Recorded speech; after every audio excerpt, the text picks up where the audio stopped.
kasi first time kong nag-service sa Barangay Elections 2023. So, ganito po pala yun. Kami pala yung magsiset up ng venue. So, pero pagdating ko, nakaset up na siya. Dahil nauna na palang nag-set up ang aming chairman, kung saan dito rin siya sa school na ito nagtuturo.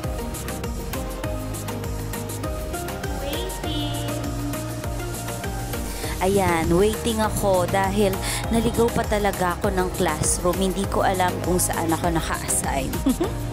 Ito naman, kami na ng Paul Clerk and ako bilang third member ang nag-set up ng mga names na to. Naglagay na rin kami ng entrance exit para malinaw ang daloy ng mga tao. At syempre, ang isa sa pinaka-importante, nakalagay din yung aming precinct number. Dahil first time ko umupo sa election, in-enjoy ko lang talaga yung moment. Totoo pala yung mga kwento nila, no? Medyo nakakahilo lang siya pag marami na talagang tao. Isa lang ako dito, waiting.